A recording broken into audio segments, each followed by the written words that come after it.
आदरणीय लाल वस्त्रधारी राजनीतिक और धार्मिक संरक्षण से तथा प्रोपेगेंडा और जनता की चिकित्सीय मूर्खता के कारण अरबपति बने बाबा रामदेव को सादर चरण स्पर्श करके मैं कहना चाहता हूँ कि बाबा, आपका सारा योग मेडिकल साइंस के एक विभाग फिजियोथेरेपी में ख़त्म हो जाता है और आपका ये तर्क कि आयुर्वेदिक दवाओं का कोई एडवर्स इफ़ेक्ट नहीं होता है, यह एकदम गलत है।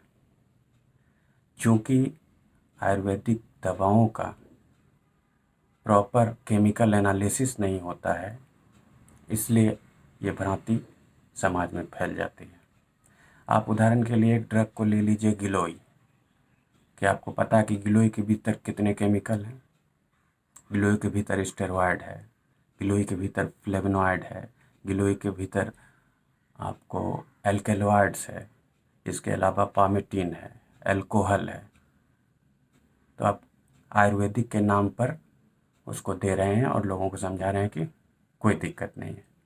चलिए, मान लीजिए उसका डोज काफ़ी कम हो तो कोई दिक्कत नहीं है, लेकिन ये किस तरह से प्रमाणित आप कर सकते हैं कि अगर एलोपैथी उसके जगह आपको कोई सिर्फ एक एपीआई, एक एक्टिव फार्माकोलॉजिकल इंग्रेडिएंट देकर ठीक कर रही है और आप हर्बल के नाम पे 10-20 केमिकल का पूरा बैच डाल रहे हैं, तो कौन बेहतर है? आयुर्वेद के पास अपने टर्म्स नहीं है। आप डायबिटीज़ बोलते हैं, हाइपरटेंशन बोलते हैं, कोरोनरी हार्ट ब्लॉक बोलते हैं। क्या ये आयुर्वेदिक के शब्द हैं? आयुर्वेद के लिस्ट में बीमारियों की सूची एलोपैथ की तुलना में काफ़ी छोटी है। हम सभी भारतीय हैं, हम सबों को आयुर्वेद से काफ़ी प्रेम है, पर इसका ये मतलब नहीं है कि हम झूठ बोलने लगे। आयुर्वेद एलोपैथी के सामने काफ़ी बौना है, यह एक सच्चाई है जिसे सबको मानना चाहिए।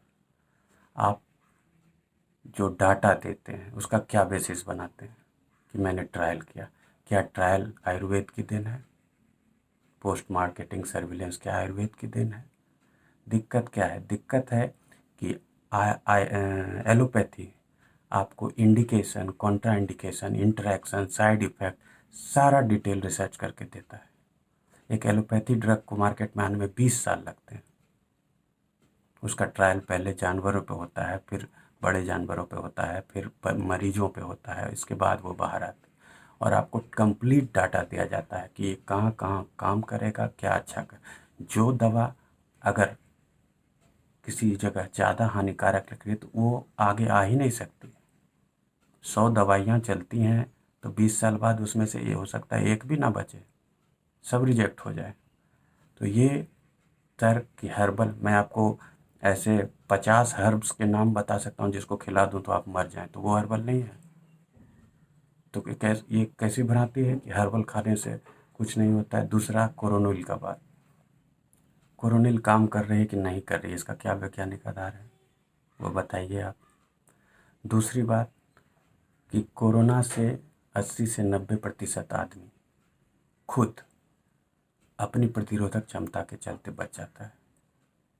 तो फिर उस बीच उसने अगर कुछ भी खा लिया, उसने नाक में नींबू निचोड़ लिया, बथुआ का साग खा लिया, एक्सरसाइज किया, जो भी किया, तो वो अपने ठीक होने को उससे जोड़ लेता है, जिसे कंपाउंडिंग फैक्टर बोलते हैं। ये तर्कहीन है।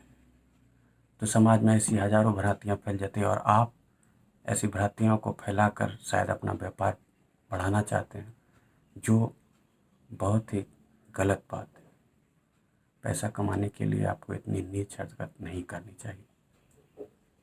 आपसे अनुरोध है कि एलोपैथी के खिलाफ अनर्गल बात ना बोलें। धन्यवाद।